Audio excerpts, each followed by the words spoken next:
How to quit your job and build an online business. Hey everyone, welcome back to my channel. I'm excited to have you here and we're going to jump straight into it. I'm going to be transparent from the off. I will be looking at my laptop because I have a lot of notes and information that we need to get through. So, introduction. Welcome to the Quit Your Job and Build an Online Business video. This is going to be a full course tutorial teaching you everything you need to know in order to fire your boss, go full-time into an online business that has been designed specifically by you for your type of lifestyle. Now, this video is going to be a long one because it requires a certain amount of time for me to give you the exact information and the blueprint on how to replace your 9-to-5, 40-hour plus whatever a week job, and then actually leave to go into a full-time online business. And the reason I wanted to create this video is because I am fed up of seeing all the clickbait videos out there telling you how easy and simple entrepreneurship is and glamorizing it. It's not. There's all these videos telling you how to make £10,000 a month in a matter of weeks or a matter of months. And that is simply not the case. To achieve £10,000 a month takes a lot of work, consistency. It's a hard thing to do. So I really want to bring the reality back to what entrepreneurship really is and what it takes in this video. Now, the goal and the purpose is to give you real information which you can go ahead and action, and what it actually takes to escape your job, build a side business whilst remaining in your job, living a busy family life with the commitments and responsibilities you might already have, because I know what that's like, to then replace your income, therefore allowing you to walk straight up to your boss, resign, and actually never go back to that job, and then go into a full-time business which becomes sustainable. That's a hard job to do, but I'm going to teach you everything in this video. And for the record, there is no better feeling than firing your boss and saying, I'm done, never coming back. I've done it, and I can tell you now it's an incredible feeling, and I hope many of you in the future will also experience that as well. And anyone who is seeing me for the first time wondering, who's this guy? Where's he come from? What's he achieved? I'll keep this short and sweet as possible with the help of some B-roll popping up. So many years ago, I was in a 9-to-5 job myself, doing 40 hours plus a week. I was a slave to the system like many of you, and having to ask permission for a day off, which I was never okay with. That was not cool. I didn't like having no control over my life. My son came into my life as I was turning 20, and I immediately began planning and working towards my escape. I was able to escape my job by building a sole trading finance company, which I still run today. And as of today, I am a full-time multiple business owner, a full-time content creator, author, public speaker, podcaster, and for some of my small successes, I featured on the BBC Radio, The Mirror, The Daily Express, Mind Jump magazine, and a few other news articles, whilst also partnering with some very credible companies, UK and abroad. So I say again, and the purpose of this video is because I want you to understand how accessible and possible entrepreneurship and running a business is for all of us. Because I've walked this path and I'm not academic, I did not do well in school, I never went to college and I never went to university. And no one in my family has ever been any type of entrepreneur or business owner. I've had no rich contacts, no leg up, nothing like that. Purely self-driven, self-belief, self-educating. I had a big reason why and a consequence if it didn't happen. So I want you to understand today, it is totally possible for you to escape a 9-to-5, the rat race, the system, whatever you want to call it. But at the moment, you simply lack the education, the blueprint, the step-by-step on what you need to do. And the world has changed, by the way. We need to address this. Business is not as scary and as risky as you might think. I also want you to live a life by design, not one that is assigned to you. It's now too easy to design a life. The process is hard, but you can design a life that you truly want. And in today's video, I'm going to help you make a plan rather than society giving a plan to you. And I also want to help you create your own market in your business rather than fitting into a market that's already been created for you. I also want to help people wake up to the unfair exchange of time, and a little PDF will pop up on the screen somewhere. Working 5 days, on average 20 have 2 days off, working an average of 333 days a year, 20 have 28 days off. There's no fair exchange on return, right? There is also a shocking fact of 77% of adults worldwide do not like their jobs, which was a study which was conducted by Gallup's. There's 3.4 billion working adults globally right now. That's 2.62 billion that are unhappy in their jobs, right? And I'm planning to help as many of those escape for a life of purpose and fulfillment. Now, something else I was never comfortable with is having to justify things like why you need to leave work to visit a family member in hospital, to then only be battled about, well, you need to get cover and you can't just leave, or you need to tell us. And these are things that I'm not okay with and you shouldn't be okay with first, because family is the most important thing, and most of us are going to our jobs right now just to support our families.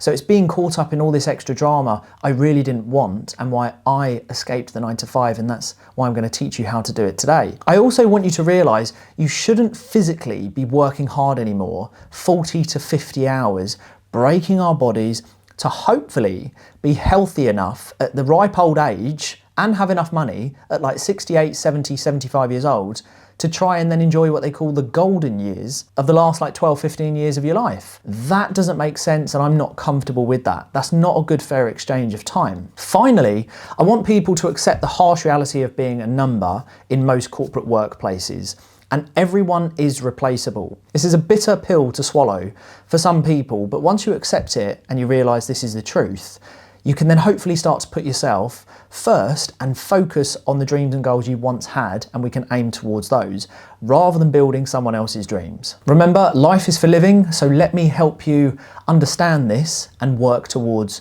your goals and dreams. So at this point, I recommend you bookmark this video and save it. So if you ever need to come back to it, you can. And just in case I ever mark this video as unlisted, just save it and then you can come back to it. Please also do subscribe to the channel if you like this type of content, and of course only if you want to. Just a final note before we dive into the bulk of this video, the good stuff, the juicy information that you want, please do approach this video as a full program, a full course. So have a pen and paper ready to take active notes. Really take this seriously and have little to no distractions whilst you're watching this and listening to me provide you with the information, because I want it to sink in so that then you can actually go ahead and apply it, and pause the video as and when you need to. Okay, so what's going to be included in this video, and so much more by the way, but I'll give you the crux of it. Number one, how and why you must develop a rich entrepreneurial business mindset.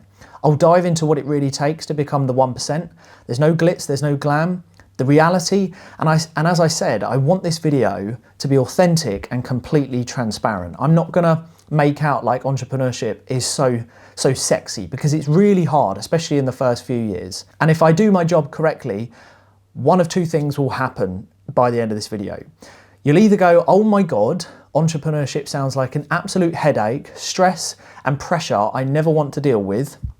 Therefore, I've still done my job. I've saved you from perhaps taking on problems and issues and a task you just cannot handle. Or we're going to form a diamond at the end of this and you're going to think, bring it on. And I really hope that is the case.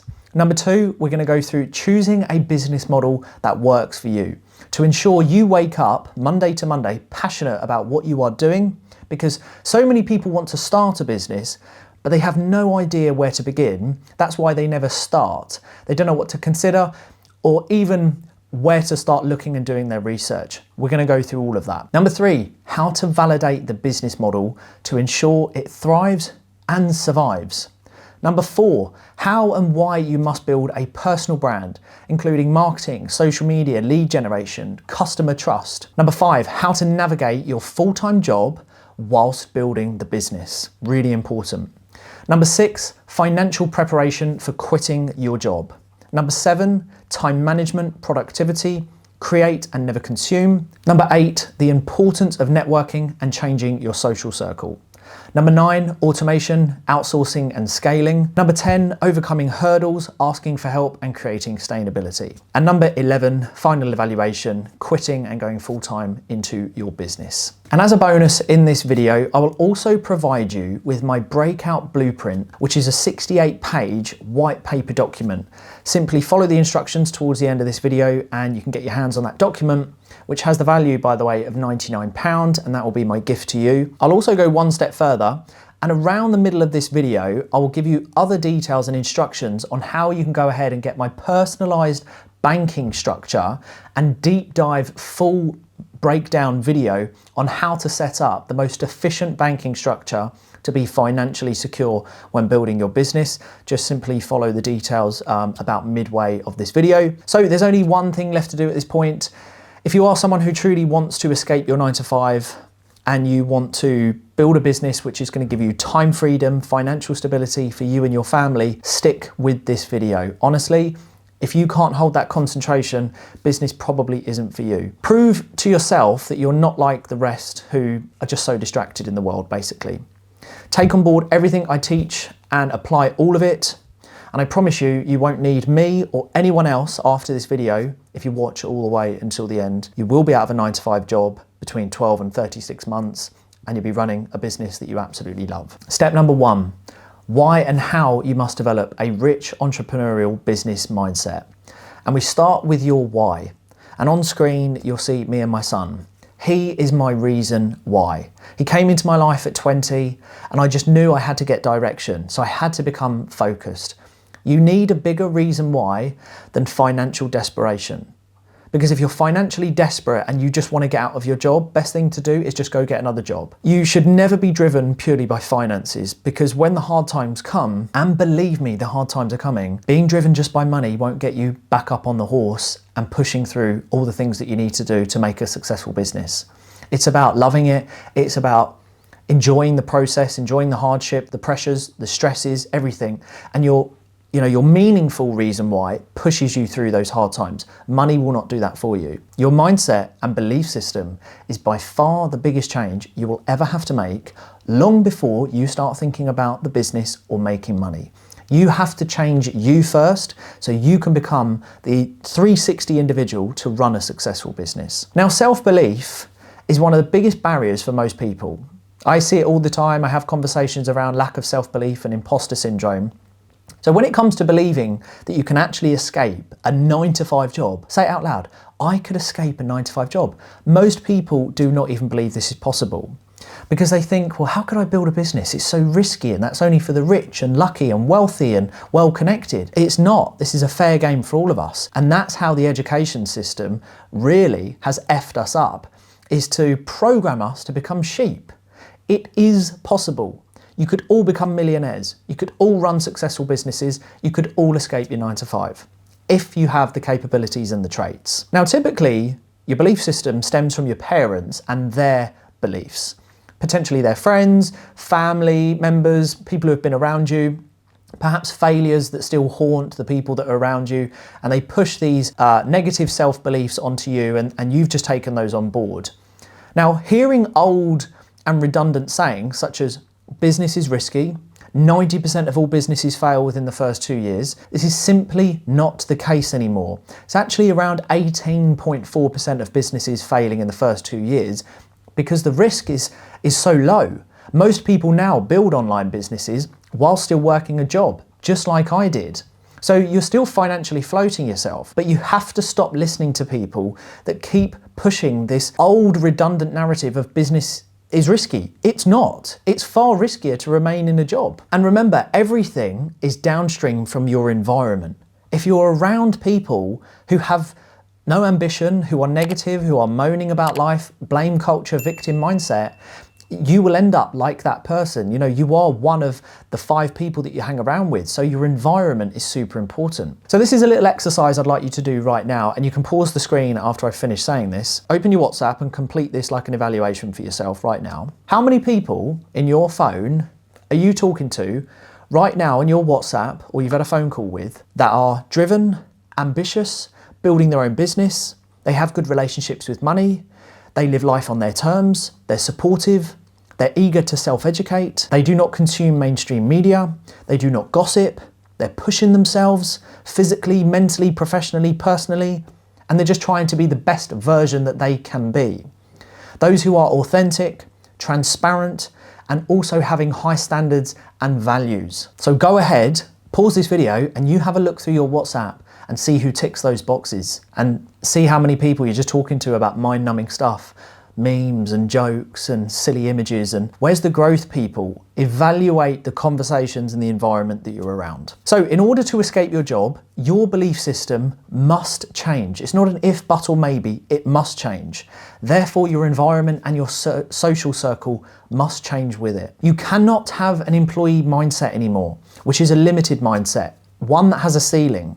Therefore, you need to be around people who are escaping their jobs, have already escaped their jobs, are running businesses and are already successful. You need to be around people who are talking the good talk. The conversations that you have right now are so critical for your mindset and your belief system and for you to stay on the right path in order to escape your job. Because the hardest part of entrepreneurship is it's mentally tough, draining in fact. High amounts of pressure. And if you haven't got the right people around you, you're going to struggle and you're going to go down the wrong path and you're going to start thinking that all of this isn't worth it just because you're still around the wrong people. Now, the traits you will need to have to successfully leave your job and run a business full time are all of the following. Self-belief. So when everyone around you, and I've had this many times, tells you to stay in a job, it's play it safe, you don't want to be in a business, work towards retirement, just pay into the corporate pension because building a business is risky, you don't want to do that. You need to ignore these types of people and you need to stick to plan A with no plan B, aka burn the boats. I remember people used to say to me, Aaron, what if it doesn't work out? I used to think, I don't know. But I can't have a plan B because I won't go all in on plan A. My friend Simon Squibb recently told me, just stick to one thing and complete it until it's successful. Stop focusing on other things. Just do one thing really well and build it out until it's a success. It's totally true. We all know that. It's the acronym FOCUS, finish one course until successful. And it's true. Consistency, the ability to do something day in, day out, without any guarantees of success or when the results might come in. There's no guarantees in this. Discipline. This one is like my core. I love discipline. The one thing that separates average people to successful ones.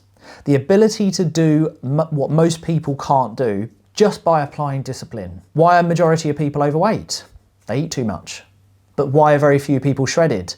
They're disciplined. Why are most people broke and unhappy? Because they're not disciplined. Why are there very few that are rich and successful and content?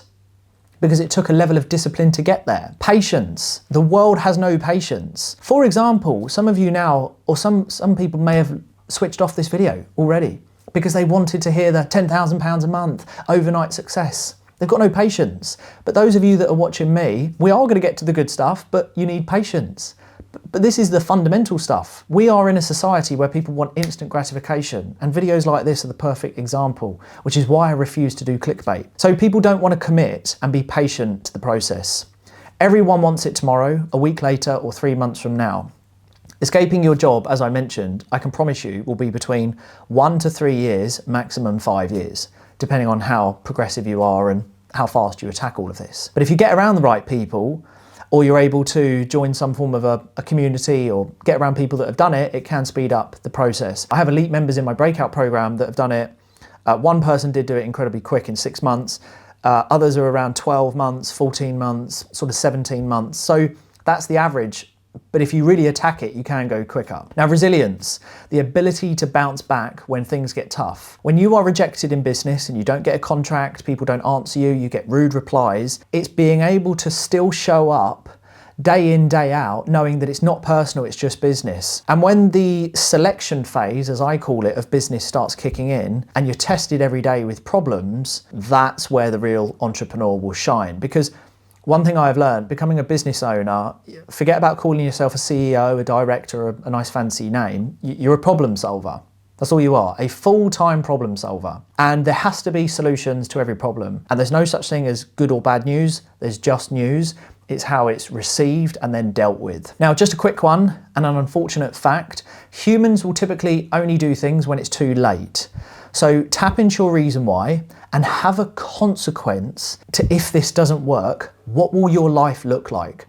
Tim Grover, great quote. If you think the price of winning is too high, wait until you get the bill from regret. Now, I'd like to give you 2 book recommendations per section. For this section, I'd like to recommend Les Brown, The Power of Purpose, and The Success Principles by Jack Canfield. Step number 2, choosing a business model that works for you. So once upon a time, you couldn't necessarily make a career out of your passions and things that you love to do, unless you were an athlete or you were born into money where your parents, could pull certain strings, make phone calls and actually make things happen for you. However, times have changed. Anything and everything can be a business model if you know where to begin, and that's also with zero or minimal startup costs. No qualifications needed, and most online businesses can be built from the comfort of your own home. Now, an important message I must address is you should not be diving into business models just because you have fallen into a shiny penny syndrome from social media. Loads of marketing adverts that pop up on every single platform, and a lot of people do fall for them. One thing is always true when it comes to business and money. If it sounds too good to be true, 99% of the time, it is. So trust your gut and don't pick a business model just because someone has paid a hell of a lot for marketing adverts and they keep popping up in your damn face every 2-3 seconds. So just bear that in mind. Where to start though? Well, number 1, you need to understand your strengths and play against them. Where to start is a question I get asked all the time, and really it's about you more than anything else. Work out your natural interests. Are they in demand? Could they add value to other people? Are your passions in fact highly skilled, or are they a niche which other people would love to learn? I often say to people, if you've been active in a certain hobby or passion, or you hold knowledge in something for more than 5 years, this is classed as a transferable skill set. It simply comes down to how you package that and how you market it out to the world on social media to hopefully generate the sales and build that business. Also figure out what current resources you already have at your fingertips and how these can be leveraged to start the launch of your business. Then you want to conduct what I call active research on these business blueprints. And these are models that interest you. And then what you do is you reverse engineer everything about them. And what do I mean by reverse engineer? You basically find a business online or on social media or a personal brand that you really like. And then what you do is you strip everything apart. You look at their links, how many times they post, where do the links go, sign up to their emails, join their free webinars, join their sales calls. Find out literally everything that they are doing. When you look at it from a business perspective or someone who is conducting research, you don't view it as a consumer anymore. You are now actually doing active research to figure out how they're being so successful and how they're generating sales. And that's called reverse engineering. Find a blueprint that's already working and pull it all apart, and then you put your own spin on it for your business model. You also want to test your ideas and ask for feedback from the markets. So you never build a business just because you like it. That is the quickest way to failure, because people don't buy things just because you like them. You always build a business or sell a service or a product because the markets have shown or given indicators that they actually want it, right? There's a supply and demand. Now you also want to conduct a full self-assessment on your business model to see if it actually works and if it's viable. Now there'll be a pop-up on the screen and I'll read this out. Is your business online? Is your business physical or digital? Can you operate your entire business from a laptop or a phone? Can you serve customers in every country? Can you use social media to market the business? Can you operate the business? I'll skip down a few. How much capital is required? Is your business active or passive?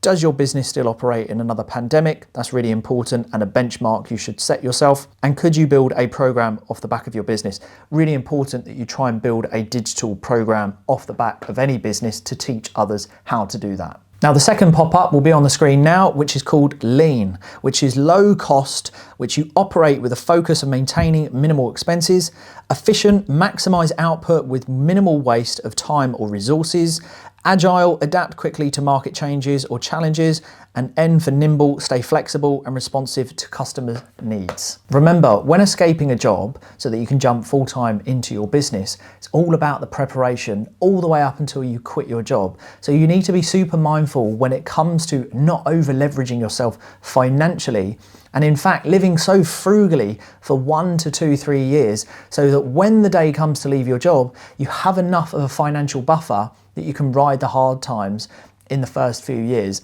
And that's exactly what I did. I lived on pretty much minimal, me and my family, just so that we could really cash stack so that when I did leave, whenever that was, We had enough money to ride the hard times, and they did come, by the way. Again, it's not what many of you want to hear because there are so many YouTube videos out there telling you how glamorous entrepreneurship is, how easy it is to make money, and how quickly it can all be done. It's not the truth. From this point, know that you've got a solid and a hard graft of 18 months ahead of you to escape your job and being really frugal with your money. Remember, there's no guarantees in entrepreneurship. I have this a lot with discovery calls that I do where people say, can you tell me when I'll be successful? And I'm almost scratching my head thinking, tell you when you'll be successful, only if. You know, there's no guarantees in any of this that any of it would work. All you have is stress, pressure, and uncertainty, but it's whether you can deal with it or not, right? Okay, so now you want to try and align your business model to your lifestyle and financial needs and wants. For example, do you want to be able to work anywhere in the world as long as you have Wi-Fi? How much do you want your business to make? You know, what kind of revenue do you want to turn over? Do you want to be able to scale from anywhere in the world? Do you want autonomy in your business? Do you want the business to build out and then sell and exit in 10 years? How much do you want to be involved in the business itself? Do you want to scale it on your own or with team members that can take over? You need to answer all of these questions that's going to bring you down that pipe to hopefully at the bottom of it, you'll kind of understand where you need to be going and you'll have more direction. Finally, it's about starting and trying. It's all very good making plans and us talking about what you should be doing, but if you want to escape, it's about actually doing the thing. Whether that you want to become a full-time content creator, you want to start whatever business it might be. It's all good and well talking about it, but it's actually starting. I can tell you now as well, as someone who's coming up to a decade in business, actively learning and failing and all this lot, every day is a school day. Every day is learning something new and failing, but you learn to fail fast and fail forwards.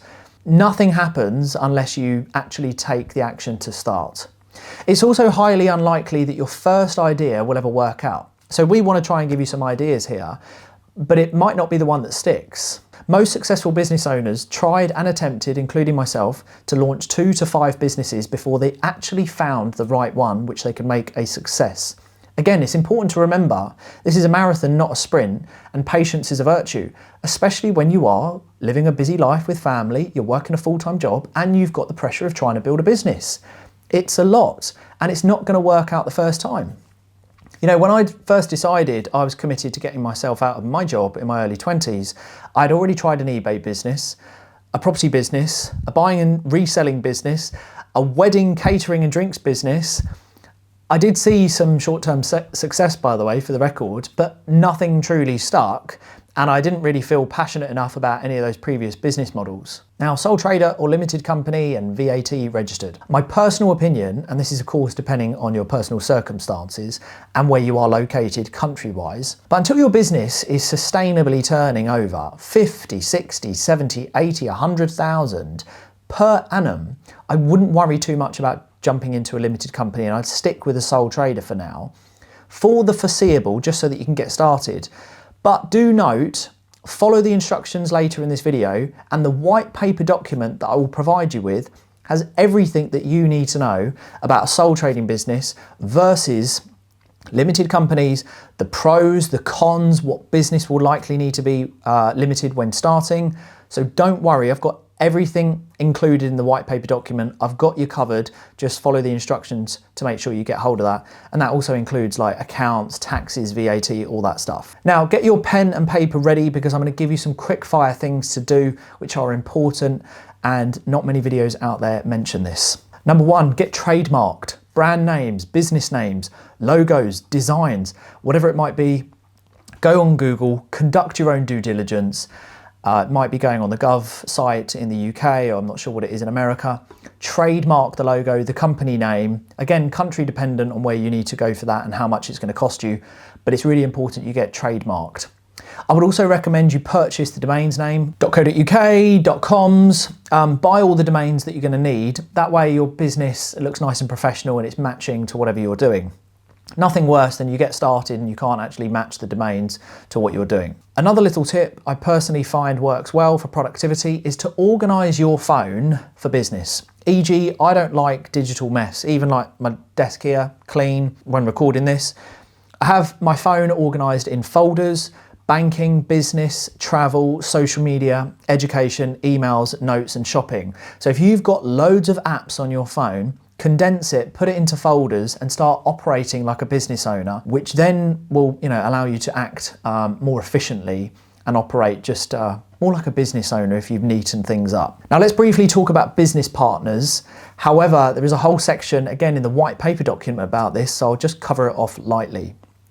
Do not think of taking on or looking for a business partner if you think or you've heard it's the easy solution to making business easier for you. Believe me, it's not a cheat sheet. I had a business partner a long time ago, didn't work out, went very wrong. We were both at different stages. Naivety, immaturity. Partnerships can go horribly wrong if the individuals are not aligned and complementary to one another. On the flip side, if both of you are driven equally, keyword, towards the same goal, it can do wonders and half the load and the pressures and the stress. I have a great business partner, Paul Stapleton of Peak Performance Events. We complement each other very well. But my advice is only go into business with someone who wants the success as bad as you and equally pulls their weights. And ideally, their strengths are your weaknesses and vice versa. Okay, so let's jump into discussing business ideas and how they can help replace the average salary of $1,600 to $1,800 per month. Okay, so there'll be a pop-up on the screen. Let's read through a few of them. 1, e-commerce. 2, online coaching. 3, online consulting, which is similar but slightly different. 4, digital marketing. 5, video editing. Even my editor who's doing this, he's earning to the tune of 6,000 plus a month. Number 6, media agency, which hopefully actually my editor will end up building out. Number 7, AI integrations. 8, high ticket selling. Number 9, investor sourcing. That's a great way to make a lot of money. Number 10, digital programs. 11, community subscriptions. 12, full-time content creator. Again, earns a lot of money. Number 3, podcasting. 14, YouTuber. 15, luxury reselling. 16, sales, finance, educational, e-learning, digital platform kind of stuff. Okay, now next on the screen, we're going to see some earnings on some different models. So digital products, for example, $30 per client, 14 customers per week, that's replaced the average salary. And you can see that, we'll leave this on here. Freelance services, $100 per client or £80 UK money, 5 customers a week, you've replaced the average salary. Print on demand, we have actually a print on demand clothing company, £15 per unit, 34 customers per week, you've replaced the average salary. Online coaching, £200 per customer. That's actually what I am for my private one-to-one strategy calls. 2 customers a week, you've replaced the average UK or American salary. Membership, subscription model, $20 per member monthly, 20 members, you've replaced the average salary. Now we're going to move on to sales conversions. So what does it typically take? Well, normally it's 10 prospects will generate 1 lead, and 10 leads will generate 5 appointments, and 5 appointments will typically lead to 1 sale. So it's all a numbers game when it comes to the business model that you actually choose. Now, just for reassurance that this all works, on the screen will pop up 3 of my elite members who have all replaced their income and are earning great money in their businesses that they're now in full time, which is just freaking awesome. So it is possible, people. There's Joe, Holly, and Chris there. Okay, we've pretty much wrapped up how to identify a business model that works for you. Now let me leave you with 2 book recommendations as homework. Number 1 is 12 Months to 1 Million by Ryan Daniel Moran. And number 2, Built to Sell by John Warrillow. Step number 3, how to validate your business model to ensure it thrives and survives. So first thing we need to do is understand who the customer is. Where do they hang out, and have we created a service or product that they actually want? So is the market asking for it? If so, how do you know this? Do they need the product? The service, the model, the information that you want to supply, is it in demand? We can work this out by engaging with our audiences, finding out who they are, on what platforms, where the conversations are being held, what search engines they're using to actually ask for the problem that they want solving, and are there common themes and questions to ensure that we can create the solution to what they're asking. For example, everyone is searching on the internet how to make money from home and how to get in the best possible shape, for example. So you need to start conducting Google searches, data collecting forms, social polls, creating call to action content, creating push and pull content, which if you don't know what that is, it's Creating content almost like I do, which is a little bit controversial. It's quite punchy, but you'll create a disagreement or an agreement so you can understand who people are and kind of the responses that they're going to give you on your push and pull content to figure out if you can actually help those people. Also create public survey forms, research similar business models, and again, reverse engineer them. Now, the best way to validate any model is to get people signed up and get the sales in. That's always the best way. You create a launch plan for your business, build a waiting list, make sure your service or product is not openly accessible with unlimited supply and can be purchased at any time. And what I mean by that is you never want to make your service or product an unlimited commodity which anyone can buy. For example, oh, I really like the look of that. Could I get it next week though? And you go, yeah, I suppose so. And they might not come back next week. It's all about driving urgency to buy the product. You don't want to make things an unlimited, accessible commodity because it just lowers the value of your service or product. Which leads me nicely on to talking about supply and demand, which then brings in the sales. There's no better way to validate your business by actually making the sales, by executing the plan and hustling to get sales in. Honestly, in my experience, it's just the boots on the ground, being in the trenches and doing the dirty work, wearing all the hats for the first year, 2 years. That's how you make a business get off the ground and make it successful, is just getting the damn sales in. Now, this whole wake up in the morning, meditate, affirmations, look at your vision board, the money just rolls in, that is just a pipe dream. It is literally boots on the ground. Escaping the 9 to 5 and entering into entrepreneurship and building a business basically means you are signing up to being a full-time problem solver who is always tired for the first 1 to 5 years, potentially longer, and that's all it is. So sorry if that's putting anyone off, but it literally is boots on the ground, get in the trenches and make business happen. Now, this is also perfect timing of an important reminder. Entrepreneurship and business is sheer grit and determination, willpower in the early days. It's all about the starting, the doing, the being tired, working through it, the early mornings, the late nights, working weekends, working bank holidays, having conversations with your partner saying, sorry, I've got to stay up late or get up earlier, or I can't go on that holiday, or we can't go out that weekend. It's about making the sacrifices. But believe me, you have to work hard in the beginning. But when you get on the other side, you can of course start working smarter and start to bring in autonomy. It does get better. Now focus on building businesses with low startup and operating costs. We touched previously on keeping it lean, which is what I really like, and ideally starting a business with 0 or minimal startup costs.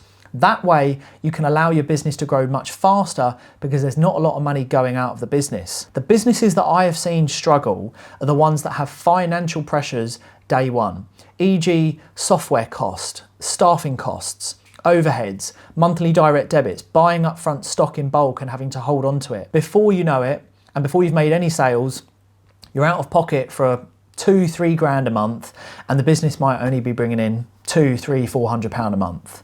Okay, that's not the ratio you want to end up in. So my advice personally is avoid businesses that demand and force upfront capital. Now, note this down, please, of this section. There are 3 types of business models. 1 is a physical radius-based business. 2 is online businesses, and 3 is physical product-based businesses. Physical radius-based businesses are big overheads. They have a shop or a warehouse, or they're hiring something or renting something, therefore higher risks, and they have limited customer supply because geographically they're tied. If you have a cafe, you only have customers coming from 4 miles radius tops, if that. If that. Okay, so you are geographically tied to the foot traffic around that business, therefore there is a ceiling to your company growth. Online businesses, that's what we're focusing on and that's what we want. All services and products are digital, low running costs and maximum profit margins. And then there is physical based businesses where you have a product, higher amounts of overheads, potentially staffing, renting costs dependent on whether you have to hold physical stock, Amazon FBA perhaps, Customer service problems you can come into where items are being returned, and then you could have negative feedback, which could then impact the rest of your sales, and also supplier delays, or even losing your items, therefore causing financial struggle if you've paid for stock up front. Now let's talk about the importance of having a business roadmap, which will now pop up on the screen. Okay, so here we go, your business roadmap. What's included? Executive summary, mission statement, company background, product description, a marketing plan, competitor analysis, SWOT analysis, which is strength, weaknesses, opportunity and threat, operations, financial planning and timeline. It's really important you have and put together one of your own business roadmaps. Secondly, we want to talk about evolving every quarter, and again, this will pop up on the screen. So business moves incredibly fast, and so does personal branding. So we must adjust, listen, have a marketing strategy that forever evolves, listen to the target audience, because consumers and the way that they actually listen and take on board information and then engage is changing. Our content, of course, must change from there. The tools that we use and the software, we then have to implement that, track and measure, because if you're not tracking and measuring anything, you can't make progress, and then adjust accordingly. Key things your business must do: scale with minimal staff, operate on low costs and have high profit margins, and embrace and adopt AI integration. Businesses that innovate, listen, learn and adapt, manage money, solve problems are the ones that will survive and thrive. And you drive that forward as the business owner. Now, final recommendation to ensure that your business thrives and survives. This is something I've come to learn as well and adopt myself in most recent years, is get yourself a mentor, or at least a part of a mastermind group, or a community at least, that gives you the help and guidance that you need to ensure that you do not make costly and timely mistakes. Get around people that are doing what you want to do. It's highly important. Now, some more homework for you, so note these down. There's 3 book recommendations: Alex Hormozi's 100 Million Leads and 100 Million Offers, both by Alex Hormozi. And finally, Main Street Millionaire by Cody Sanchez. Step number 4, how and why you must build a personal brand. Now, I'll kick this off with a punchy statement, one that I don't necessarily like, but it's one we have to take seriously in order to compete in this hyper-competitive market. You almost have to become publicly, famously, socially known in order to gain the trust needed for people to buy into your products. It's just that simple. You really do have to become a public figure within the social media market for people to then buy your product. If you do not have a strong personal brand, and I know some of you will freak out about this, and you're hoping people just come across your business logo and buy, good luck. Because there is someone else out there in the same business or industry or niche as you who is willing to get their face on camera and be the personal brand to drive the traffic into their back-end business, and will overtake and wipe out your business. Do not focus or think that you can get away running an online business and being a faceless business logo. Doesn't work anymore. But fear not, I do have you covered, and I'm going to teach you everything you need to know about building your personal brand and making it a huge success. The landscape of business has changed. The world has changed, therefore we need to change to survive. Now, every business needs a personal brand, and I'm sure you recognize these faces. We've got David Beckham, Grace Beverley, Elon Musk, Kim Kardashian, Ben Francis, Taylor Swift and Piers Morgan. All of these individuals own multiple businesses, but you might not know what all of these businesses are, but you recognize their face. You know what they stand for, you know what they sound like, what they look like.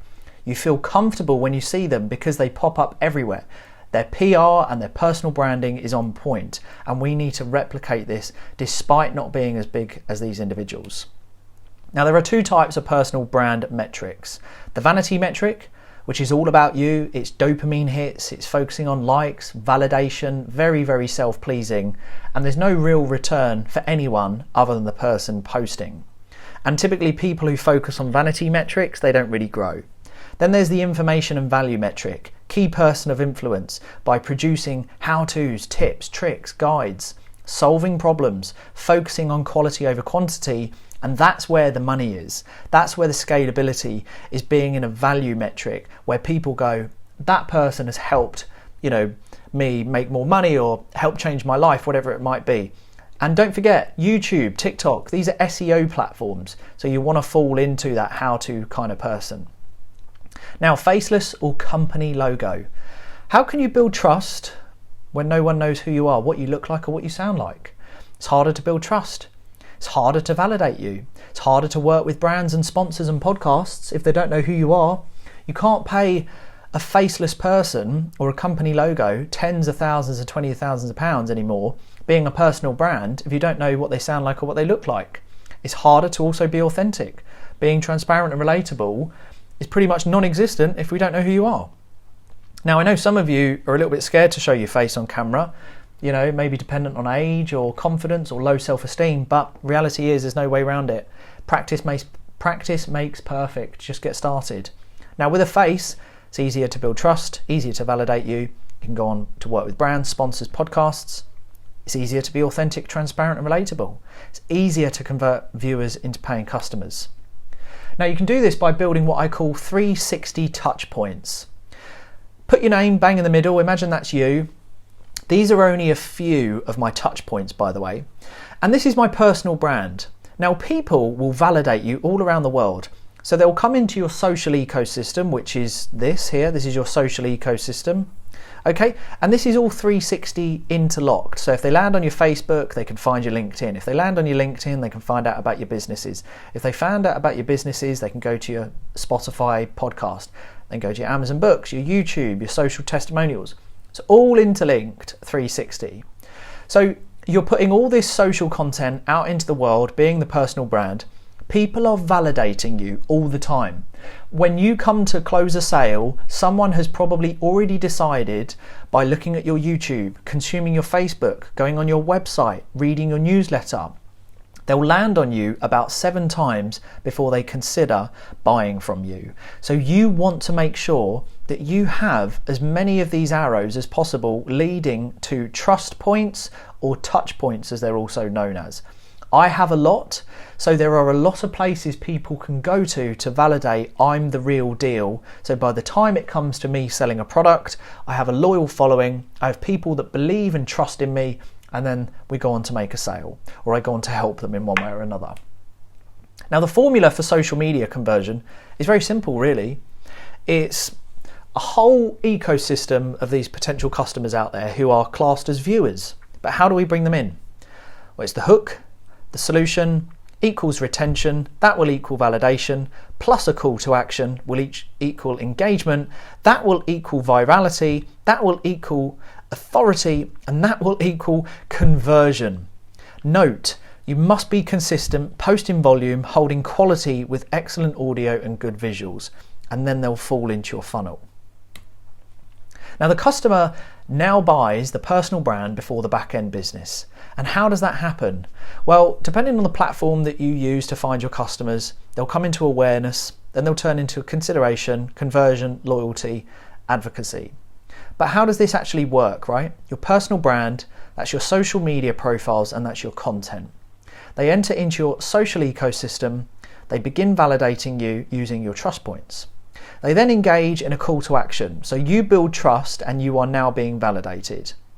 You offer then a freebie, or known as an MVP. You collect their data. They then join a free community. You put them into your customer pond, as we call it. Provide the solution, pushing on customer pain points. And then organize a sales call or a webinar where you upsell your service or product. And that all starts from the personal brand. Content is currency, and attention is the biggest asset right now. Focus on delivering value and information. Create push and pull content. Ensure your content triggers a reaction, and do not be afraid to speak up, because no one listens to boring. Monetization through your personal brand could make you more money than your business generates, and that's totally true. Ad revenue, sponsorships, brand deals, affiliates, paid speaking appearances, content licensing, paid Discord, communities, selling products, endorsement, paid collaborations. Earnings can range from £100 per deal to 6 figures per deal. I've been in all between of those figures. The big money is in upselling from your personal brand and your audience to reach your back-end business. This alone, just a personal brand online, could replace your job. Now, these are some of my good friends who I've done collaborations with. We've got Ali Abdul, Simon Squibb, Jade Beeson, big YouTuber. They're all 6- and 7-figure business owners. Pete Komalafe, YouTuber. Arshdeep Sunny, YouTuber and TikToker and business owner. Jay Alderton, business owner, personal brand. Daniel Priestley, multiple 7-figure business owner. Ben Askins, some of you might recognise him on TikTok. Maisie from Game of Thrones. Jason Greystone did $12.5 million in 2024.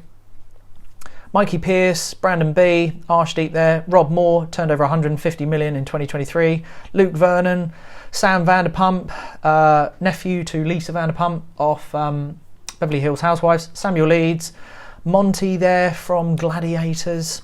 But what do they all have in common apart from being friends of mine? They have a strong monetized personal brand that people trust, and as a result, every single one of them has a back-end business generating 6 to 7, 8 figures online, with the benefit of high social lead generation because of a credible personal brand using all the formulas previously explained. Okay, so hopefully that made it super clear on the importance of a personal brand and the power of it. So let me give you my personal take on how each platform complements your brand and business. Now, TikTok creates virality, high social media income through monetization on and off the platform. It presents fast and new lucrative opportunities for you personally and professionally.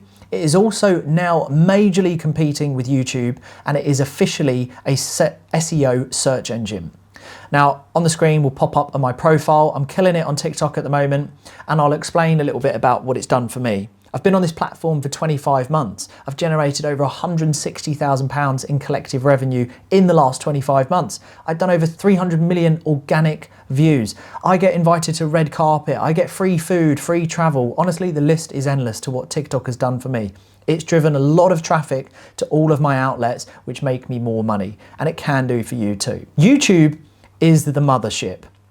Owned by Google, positions you as a key person of influence and presents endless amounts of credible opportunities, and is great for business building, whether that be from consumer to your business or B2B. And the customer conversions are also great because long form content means someone is consuming you for a long period of time, therefore validating you, trusting you, and then ultimately converting into a customer. Every business and brand, in my opinion, should be creating long form content on YouTube. It's watched more than mainstream media, and I just don't know why you wouldn't be on it if you really want to generate not only new income, but really excel your online business. Instagram, however, is for validation. Don't worry about having the biggest following on Instagram. It's more about being consistent and showing up and just, again, adding value. LinkedIn is for B2B. Be in the DMs, reach out to people and build a network. I have some incredibly awesome contacts on LinkedIn, and you can really leverage their business skill sets, but it definitely is B2B. And then Facebook for me really is about building communities, setting up a Facebook group, private membership or an open one, tapping into other groups and reaching out to people and having conversations. And that's where you can understand where a lot of your audience is. And also you can start to read a lot of these group conversations to understand what you might need to consider for your services or products. Facebook's great for finding out information, but also building communities. See your social media and personal brand as a business. This is also something where a lot of people go wrong. They think it's all about vanity. It's not. It has analytics which can be measured, and you can grow it just like a business. So see it as a business and understand, as you are growing a following, it's not an if, but, or maybe should you turn up and post and deliver value. You're building an obligation to show up for your audience / potential customers. So just remember that. Volume and quality. Post daily on all platforms and live stream when possible. And some quick fire notes. Always have a standout professional photo. Ensure you create a Linktree account, which you can put in to each of your social handles. Therefore, you can funnel people off into a lead magnet or a free community where people can go to. Again, putting them into your customer pond. And finally, I would recommend you secure all social media handles using your name so that you can focus on setting up professional looking pages which are aligned on each social platform. Again, it looks professional, and then explain in the bio who you are, what you do, and the problem that you can solve, and make it look nice and neat and clean. Now, 4 book recommendations. Russell Brunson, Traffic Secrets, Gary V, crushing it. Gary V, 12.5. And Daniel Priestley, a friend of mine, key person of influence. Step number 5, how to navigate your full-time job whilst building the business. Now I want to start this section off by quoting and giving context on some of my viral videos around escaping the 9-to-5 and how to operate in the workplace, which have triggered a lot of baby boomers and hard workers in the workplace, lifers who are never going to leave. Last one in, first one out. What does that mean? It's just simply valuing your time. Don't go in early unpaid and don't stay late unpaid, because then you're creating a rod for your own back. Go in on time because you should be working at home on your business, you should arrive at work, and you should leave on time to go home and start on your business or spend time with family. It's simply that, a value of time. Quietly quit. It just means that you've mentally checked out just to do enough to keep your job, but you're thinking about the bigger picture and the dream that you are aiming towards. And quietly quitting is a process that I was going through pretty much when I started a job in my 20s. I knew I was quietly quitting because I always wanted out. So it's not a bad thing. It's for the individuals that want to eventually escape. Act your wage. Don't go above and beyond. That's all it is. Tick the boxes, stay within those lines, and they can't do anything about it. Walk slow in the workplace. That just means don't be the yes man or yes woman and putting your hand up. Oh, we need people to go and do this and we want you to go and do that. Yeah, I'll do it. And then you've created a rod and then they expect that from you. And don't do things quickly. If you do a task really quickly, they'll expect that efficiency next time. And if you slow down, they're going to notice it. So I was operating very slow. I was never asked to do anything because they were like, oh, Aaron's so damn slow. But I still stayed within the lines of doing my job, so they couldn't do anything about it. Never trust co-workers. When building a business, you can't tell your co-workers about your plans because they will try and jeopardize it for them. Imagine telling someone who has no ambition or has no ability to ever escape a system where they're going to be trapped for the next 40 years of their life, and you're telling them that you have big dreams and aspirations to escape. They're not going to like that. And you can't trust them because you're all in a situational relationship. You have to realise you're not there because you grew up together and you're family friends. You were put in that workplace because you needed to earn a wage to pay for your bills. They are there for the same reasons. And it comes down to looking after each other first. It's dog eat dog. That's the difference between entrepreneurship and employment. Employment is very backstabby. Entrepreneurship is collaboration and growth. So never trust your co-workers. Never accept promotions because it means you're investing more time into a company that doesn't value you, sees you as a number, you are replaceable at any given moment, and ultimately the goal is to escape, right? So you don't want to go deeper and climb up the ladder when actually you're trying to get away from it.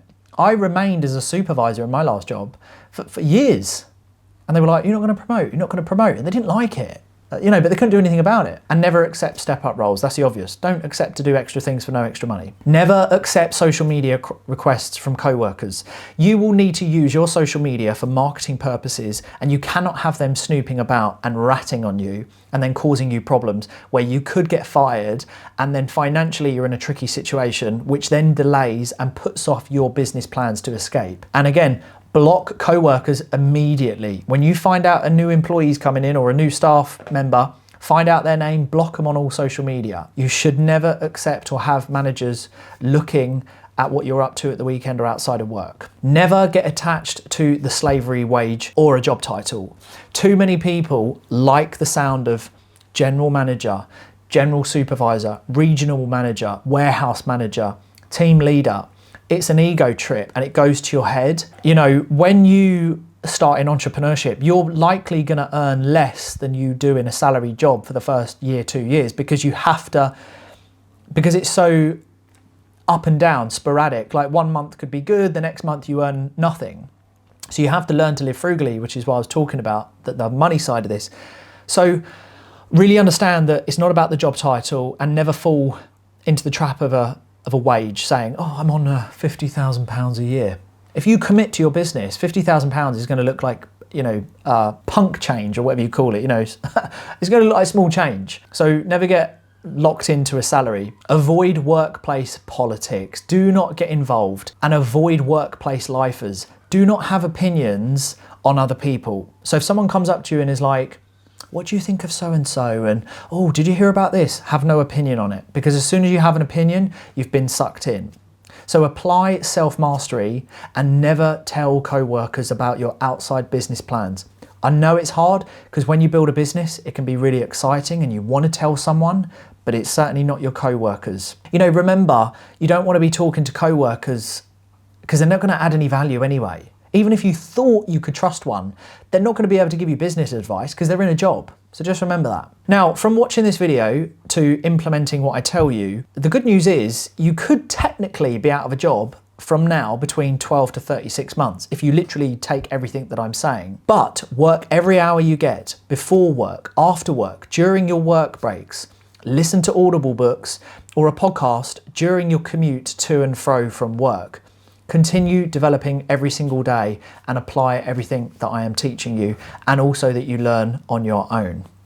There's an acronym for ESCAPE which I created. E is for education. You don't know what you don't know, so forever learn. S for social. You have to be around the right social circle in order to expand your mind, expand your growth and learn from those that are doing what you want to do. C, communication. You need to be able to communicate very well with people. You need to be able to tell the story. You need to be able to sell, to, pitch to someone, raise investment, whatever it might be. Communication is important. A, attraction. You want to come across really well. You don't want to have an ego sort of chip on your shoulder. You don't want to have this sort of vibe about you that people don't like because you've picked up really bad habits from the workplace and you think you're better than everyone else. P's for performance. Perform at a higher level than everyone else who's average. And E is earn. Learn to earn the money. Now, quick fire tips for you. For social media, you can use scheduling apps to avoid management if they do ever see your post going out during working hours. So if someone did pull you aside and say, someone's just said to us that you had some social media posts going out about marketing, just say, if you get caught, just say, I have a scheduling app. It was all done earlier. I'm not touching my phone. Even if you did do it at work. And if you're already too deep and people know about your business plans right now and you're thinking, I've already accepted loads of people on social media. If that's you right now, this is my best advice and you just need to take it. Go somewhere else. Quietly quit that job, look for another job, go to Amazon, Sainsbury's, Tesco's, wherever, Nike, I don't know, wherever. Go get a warehouse job working 4 on 3 off or 4 on 4 off. Go get part-time jobs that just cover your bills. Don't worry about the job title. Stop thinking, but I've been a manager for the last year and a half. I only want a job if I'm a manager. It doesn't matter because you don't want to be in the corporate job anyway. Stop trying to flex a title. Flex freedom. I love being able to flex freedom. I'm sitting at home, recording this with you on a 1:30 on a Tuesday. I love flexing freedom because I was never bothered about being a manager or a general manager. Go get another job, start again where no one knows you. Now, final book recommendations. I Know What to Do, So Why Don't I Do It by Dr. Nick Hall, PhD, and The E-Myth Revisited by Michael E. Gerber. Step number 6, financial preparation for quitting your job. So at this point, I feel it's important to readdress the big issue in society right now, that everyone is trying to look rich and entrepreneurship is being glamorized, making loads of money and it looking really good. People are overspending, right? And trying to look the part and living Monday to Friday just to go out the weekend to try and look like a baller. My advice is you learn to live like a pauper. It's all about managing your money. So this section, I really want you to take active notes and listen to what I'm saying. Please listen and on board everything that I teach you, because this is going to lead you and prepare you to financially quit your job. Now we're going to deep dive into the funds, but remember this part of the video is where you need to follow the instructions if you want to get your hands on my personal banking structure and full setup video on how to do that. And yes, it's totally for free, by the way, and I'll explain shortly. So in simple terms, the best way to get out of your job ASAP and into your chosen online business model is very simply aim to live like a pauper, as I said, for the next 2 years. That's basically it. Done. That's what I did. I lived on minimal. Our family, we didn't go on holidays, we didn't have a nice car, no big weekends out, we didn't spend money on unnecessary purchases. I've never been materialistic. I didn't finance anything. We didn't have any bad spending habits. So you need to do the same. Get rid of any unnecessary direct debits, miscellaneous payments. Stop buying meal deals in the shop. It is now about cash stacking. The aim of the game is to save as much money as possible in these next 12 to 18 months to give you a big enough buffer to float yourself if needed. You'll also need to do a full financial evaluation of what comes in and what goes out. all your direct debits. Figure out what you can get rid of and what you do not need. And with the income from your job, you need to start allocating your money to the following. Of course, you have to pay your bills, by the way, but you need to pay yourself first into your savings. And I'm going to go into this in terms of the way that you should be doing it. So let's go through the funds that you need to have from this point onwards. And this is in the right order and what they do. Number one, your emergency funds. I recommend you have no less than 6 months to 12 months full outgoings expenses for your household. Yep, 6 months minimum. You do not want less, because if you have to ride hard times of your business falling short of clients, or people pull out, or it goes horribly wrong or whatever, 6 months minimum. Okay, so work out your entire bills, and that emergency fund is purely for the expenses and the household bills. Number two is your maintenance fund. Now, your maintenance fund is things like miscellaneous payments, like the washing machine, the dishwasher, a random MOT, replacing all the tires on your car, or you have some tiles fall off your roof, or a glass gets smashed. Miscellaneous payments that you do not want to use your emergency fund for, but you have a maintenance fund that will pay for it. And I recommend adding up all the white goods, 4 tyres on your car, an MOT, and perhaps throwing an extra 100, 200 quid on top of it. That might come to around about £2,000 or $2,500 that you want in a maintenance fund. Number three, floating fund. That is a fund that will cover you for a month of your full expenses of your salaried income. So it might be £1,500 or $1,800 minimum. Now, the reason for that is, as you're building a business, you're going to be exciting about the thought of leaving one day. So if you're a bit hasty and you quit your job, and you're like, I'm out. And you get home and your wife or husband's like, should you have quit your job? And you're like, well, probably shouldn't have done it this soon. You've got a month of floating fund to figure out, do I go get another job? Do I grovel for my old job back, which I probably wouldn't do, save face. But it gives you a month before you have to activate your maintenance and emergency fund. So again, I gave you the rough figure, it might be $1,500 or $1,800 in that one. Number four is your growth money or marketing funds. For your business, you're gonna need some in the kitty. So I would say have £500 or $700, $800 minimum in some growth money. Now the minimum needed, the total out of those 4 funds, is you need about £10,000 or potentially $12,000, $13,000 before you ever quit your job. And again, some of you might go, but Aaron, that's not what other YouTubers are telling me. They say that I can earn 10,000 really quickly and they're not talking about this. It's the truth. I wouldn't quit your job until you've got either a lot of paying clients in your business that are replacing your income like rapido, or if you haven't got your business built up to the point where you've got a lot of clients, consistently every month, I would want to make sure that I got £10,000 at least in all of my funds, broken down that is. Now, my gift to you in this description is my business banking structure, which includes a full deep dive and setup video on how to become financially secure during the escape phase and scaling the business. So please take advantage and go ahead and download these 2 freebies. Now, you can go into the description and get yourself those freebies. I really do hope they help. There's a lot of information on how I run my finances, and I do believe they will help you. So links in the description, do it at the end of the video. I don't know if I winked at you then. I didn't mean to. It was like, thought about it, half did it.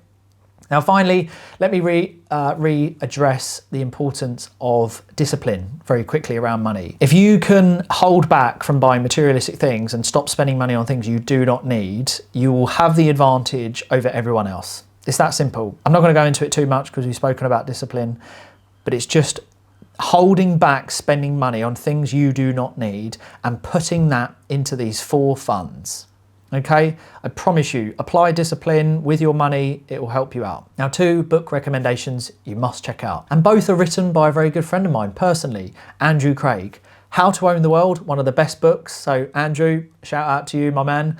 And Live on Less, Invest the Rest, but the updated version, which is already out or just about to come out. So Andrew will probably check this out. Hope I got that right, mate. But incredible guy, knows his stuff, and yeah, just an awesome guy. 2 books you must read to improve your financial situation. Also at this point, if you are enjoying this video and you are getting value from it, I know it's long, but it's is the reality of all of this. Please do hit that like button. And again, if you want to subscribe, you know, it would mean a lot to me, but I do hope you're getting value from it. Step number 7, how to manage time, become more productive, and always create, never consume. Managing your time, how do we do this most effectively to work towards escaping a job whilst building the business and potentially living a very busy family life, right? I've been there. It's quite a lot.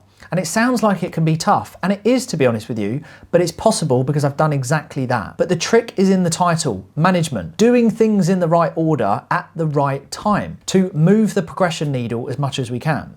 So is success quick? No, but can we certainly speed this process up to getting out and running a business?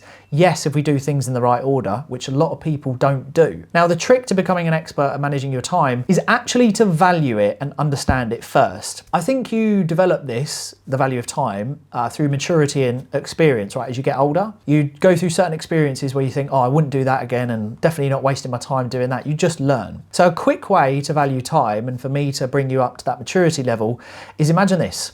You have a death clock on your wrist, just like the film Justin Timberlake, In Time. Now, we all have a death clock, by the way. You know, it's real, we just can't see it. But here's the thing. If you think about it like that, and you look at it and you could actually see the hours ticking down, it'd be quite scary, right? So you start to value time. So you might not be willing to have mundane conversations, negative conversations, surround yourself with people who are draining you. So you start to manage your time a little bit more because you can physically see it going down. You're like, I've got 18,000 hours left. I'm not spending it listening to her problems or his problems. That's the way that you can kind of get true perspective of time and the value of it. You can't buy time, you can't invest it. You can only spend it, right? So be wise on where and who you use your time with. Now, always work off a metric which I use, which is called return on time invested. This is where you now need to consciously decide whether you are getting a return on your time that you are investing, doing something with someone, spending time or going somewhere. Ask yourself that question every time. Does it support the journey that you're on? Is there a return on it? Does it speed up the process? And does it align with your personal values and standards? If not, don't do it. Now, to avoid procrastination through this building phase, and which leads to overwhelm, and another sequence which leads to disappointment, and then you feel like business isn't working because it's tough and nothing's happening and there's no progression. Well, it's all about the order in which you're doing it. So it's about smart planning. So for me, and I'm going to show you this, I recommend keeping things super, super simple.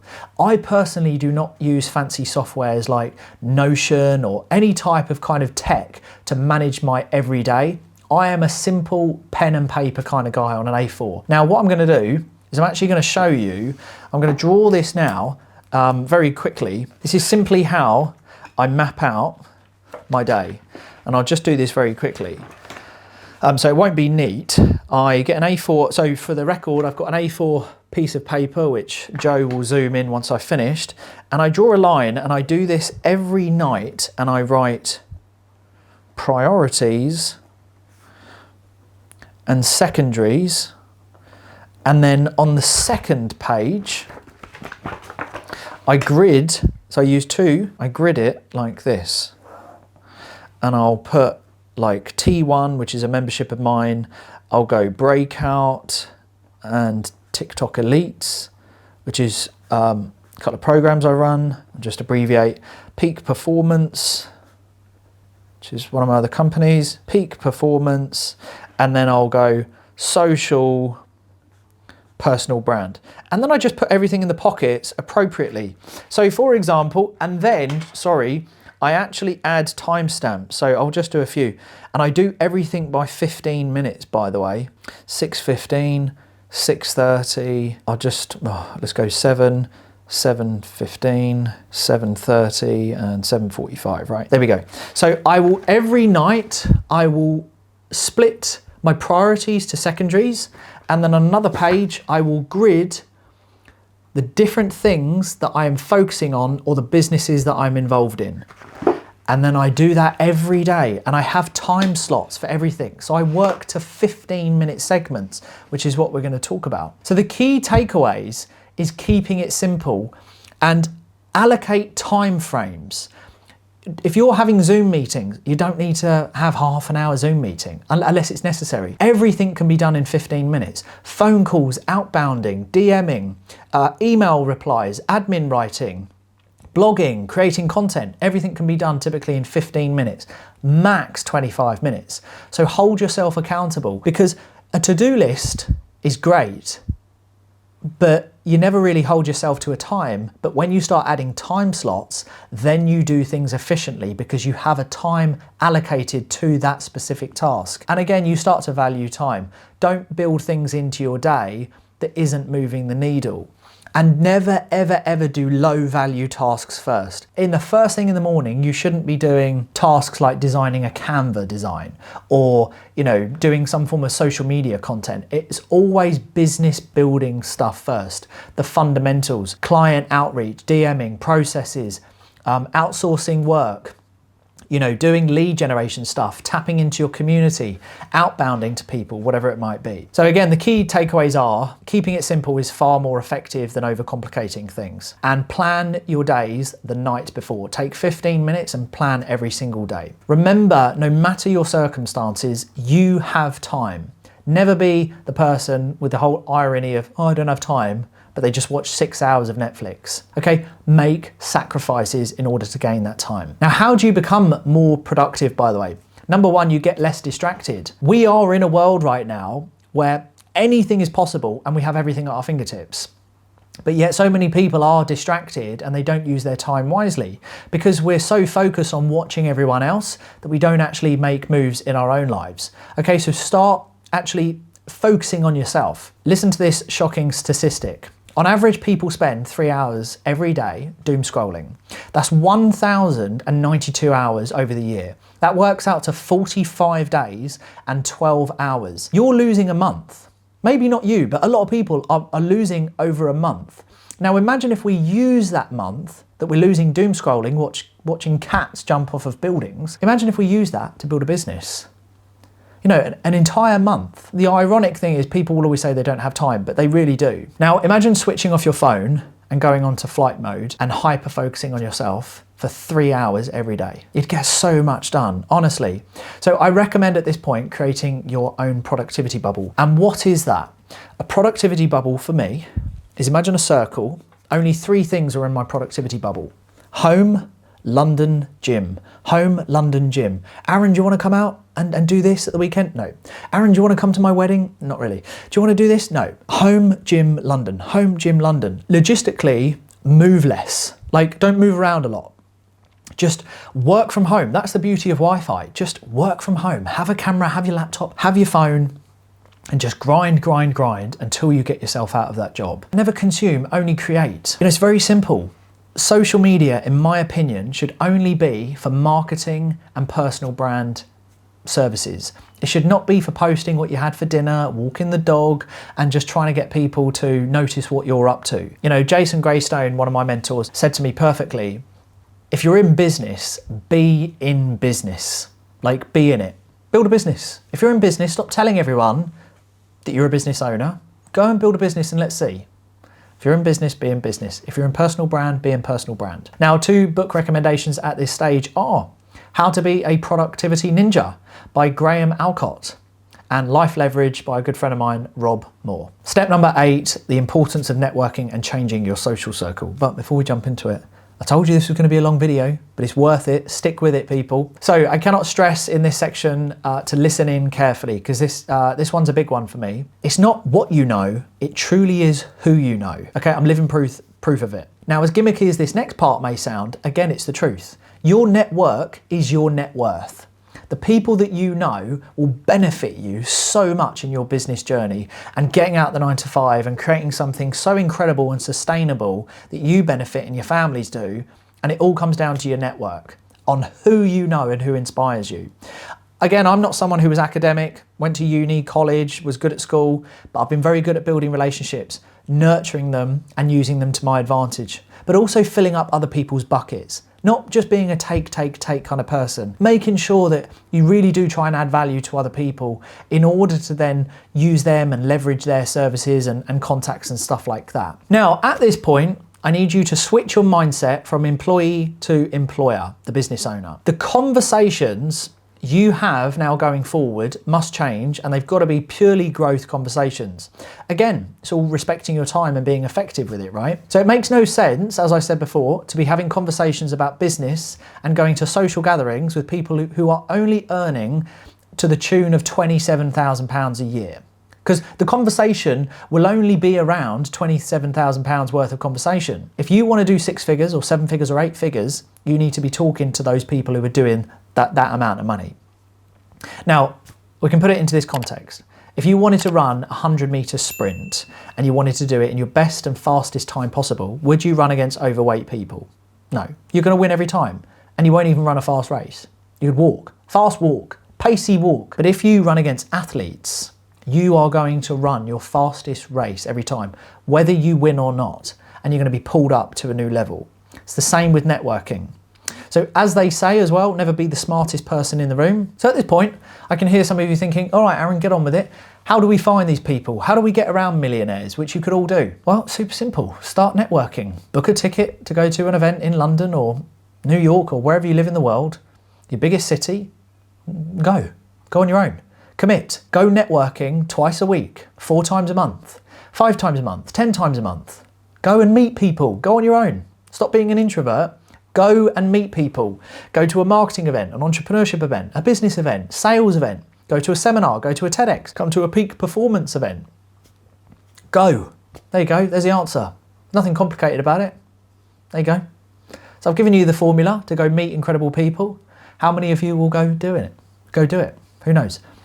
You know, you can even join online communities. You can even join my free communities, which I'll probably put in the description as well. And just to remind you, one of the hardest parts of being an entrepreneur and escaping your job is it can become lonely. So I want to remind you, don't be the person that eventually quits your job and you come across hard times and you haven't got good people around you, because it is lonely.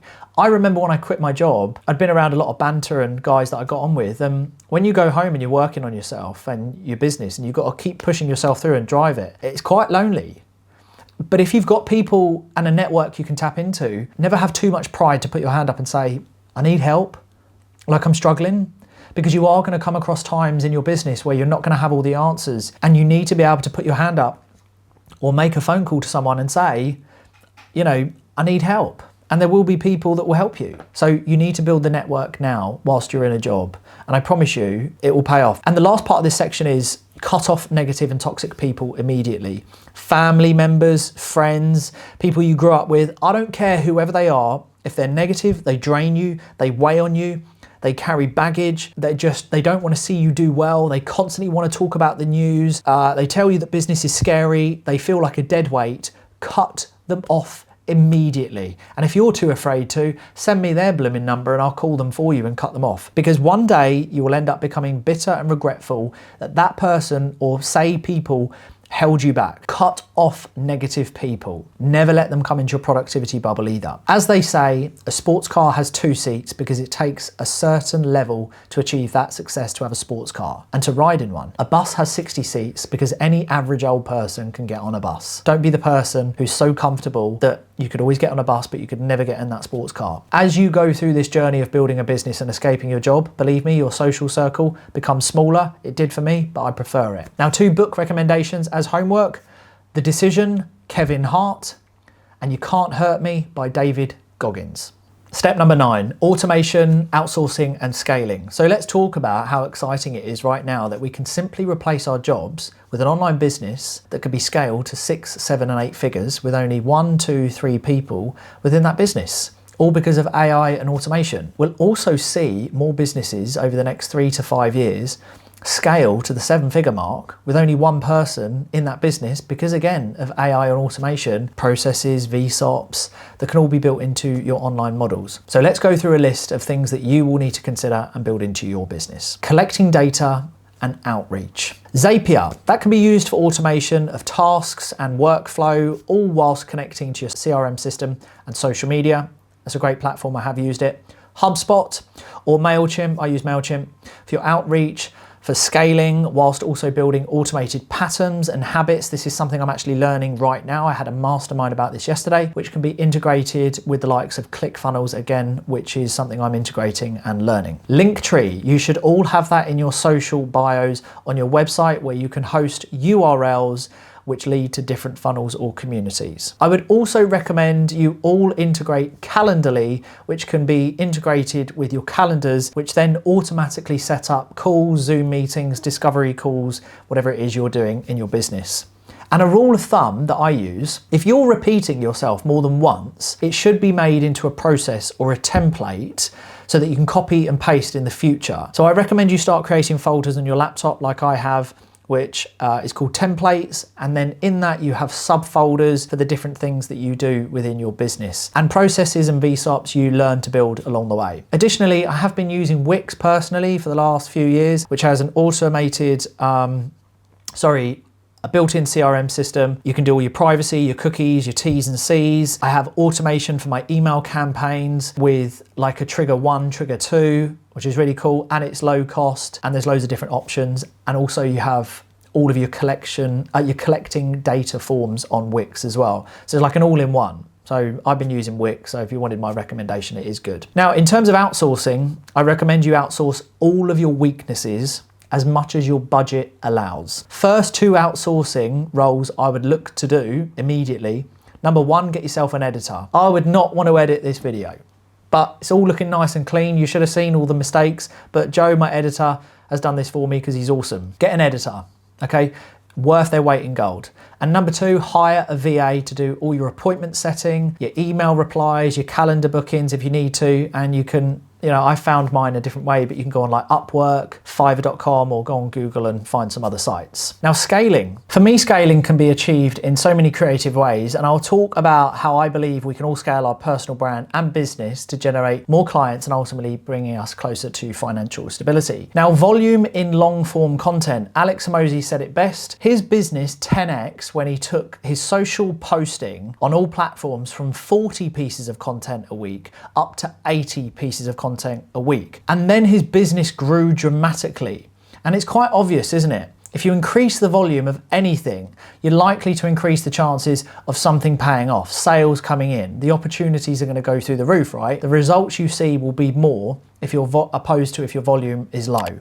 So be super proactive in creating your own opportunities by getting yourself out there and upping your volume. Do not wait for opportunities to come to you, go and create them. Now, for example, raising money for charities and generating your own PR. One thing I've been very good at with my social platforms is going out there and knocking on the doors of companies and saying, hey, look, work with me. I've got a great audience. I can add value to you. I can create conversions. You can pay me some good money. I can increase my PR. And we can work together. And raising money through charity brings headlines of newspapers, especially if it's a meaningful charity or a unique case. Go street interviewing, which I do a lot of. Look what Simon Squibb's been able to do. Everyone knows who Simon Squibb is because he's putting himself out there. So just be super proactive. Outreach to podcasts. Create a pitch deck, put it together nicely, hire your VA to send out all the emails to all the podcasts, to why they should have you on their podcast, where you can steal their audience and increase your personal brand awareness, leading new customers to your back-end business. Speaking gigs, collaborations, all this kind of stuff. Provide some free services as well to get testimonials. If you're just starting a business and you want to tell the world how good your service or product is, deliver some free information or some free services and products to people. Offer to work for free. Joe, my editor, who's been working with me over a year now, he was on my case for a while about doing some free editing for me, and I already had a full-time editor at the time, and I was like, oh. And then I got back to him, and lo and behold, he was really good at it. We sort of married up nicely, and now he works with me pretty much full-time, to be honest with you. So offer free services or products, get the testimonials in, and then feed that back to the market, which people can then see, which will bring in the next lot of people. If people don't know about you and they're not hearing about your services and how good you are, how can they work with you? It's really obvious. So if you have to offer some free services in the beginning, do so. Also, what I find helps visually as well is creating a sales dashboard, a target to hit, minimum sales and ideal maximum sales. What could that look like? And then work out all the figures, what you need to do, and then aim towards it. It really does help. Now, the book recommendations of this section are The Ultimate Jim Rohn Library by Jim Rohn and Losing My Virginity by Richard Branson. Now, number 10, overcoming hurdles and asking for help. This one's a really short one. I just want to stress there's no shame in asking for help. Again, this is the importance of network. If I can help, if anyone else who's in business that you know can help, ask them. Never bury your head in the sand, because that's when things go really wrong, is where you ignore a problem, or if you don't know how to overcome something and you shy away from asking someone. Imagine this, the worst feeling is people who have seen you leave a job and go and run a business, just like me. They want you to fail. Like, a lot of people in my last job wanted me to fail, and they would have loved nothing more for me to end up back in a job. And I was never going to let that happen. But when I did hit hard times, if I hadn't have asked for help, I may have had to go get another job, potentially at one point in, I think it was about 2021. That was a bad year. I lost a lot of clients in 2021, I believe it was. But I asked for help, and I tapped into people that were really successful in business to pick me back up and inspire me and relight my fire, you know, so I could see the end of the tunnel, the light again. So overcoming hurdles simply comes from asking for help. But again, that helps, you know, get a part of a mastermind, a community of some sort. It's really worth its weight in gold, you know, whatever the saying is. But ask for help. Step number 11. Final evaluation before quitting your job. So firstly, if you have watched up until now, I have to thank you. Good on you as well. There's been a lot of information. And this does show that you are someone who is committed and has the ability to concentrate and actually onboard information, which is great. And it's likely that you do genuinely want to escape your job because you've listened up until this point. And I really hope you do. But I have the all-important question. Do you think you are cut out for entrepreneurship and what it takes? Hearing everything that I've explained, and let's be honest, I've only touched on a little bit of all of it. I've just given you the fundamentals and kind of segments of what it will take and what you need to consider and do and set up and the mindset. Like, you know, so much more. Again, every day is a learning day, but two things would have happened. You've probably either got to the point where you're like, oh my God, I want none of this. And if so, you probably haven't got to the last of this because you checked out earlier or they checked out earlier. But I'll say it one more time. You need a big reason why, a consequence. You need to apply discipline, sacrifices, self-belief, patience, early mornings, late nights, working weekends, no holidays. The pressures, the stress, the loneliness, being frugal with money, self-educating every week, wearing all of the hats in the beginning, taking action on everything that you learn. You know, being comfortable with failure and rejection and it not working and questioning yourself, is it just easier to stay in a job because this seems too damn hard? You know, clients are pulling out left, right and center. I don't know when the next lot of money coming in. What should I do? Should I just give up? Again, but if you've listened to everything I've said and you take it all on board, you'll have all the answers to this. Now, if that still sounds exciting to you, then I have no doubt you are going to do very well. Plus, it gets better, I do promise, because you do end up working smarter and autonomy does kick in and you do have more flexibility and it does end up being all right and you can earn really good money. That's kind of where I'm at right now, right? Okay, so it does get better. Again, please head to the description to get your freebies and additional information. And if you want to get hold of the breakout blueprint, the white paper document, which is 68 pages long, I promise you it's absolute cracker. Simply leave a comment with your 3 best takeaways in this video and share this video link on your Instagram story and tag me in, which is Aaron Knightley Official. And that is AaronKnightley official. Tag me in and then I'll be picking a lucky winner as well to do a free 2-hour strategy call with me based on the best comment, which I'll do about a week later. But everyone who does that will get a copy of my free white paper blueprint document. And lastly, if you wanted to find out perhaps how you can work with me, again, all will be in the description. So do go check it out, have a real close read of everything you can get your hands on. And until next time, please do hit like and subscribe. My voice is absolutely killing me. I don't know how long this video is going to be at this point before editing. I wish you all the best, and I hope some of you get in touch in 6 months' time and say, Aaron, I was able to leave my job. Until next time, I'll see you all very soon.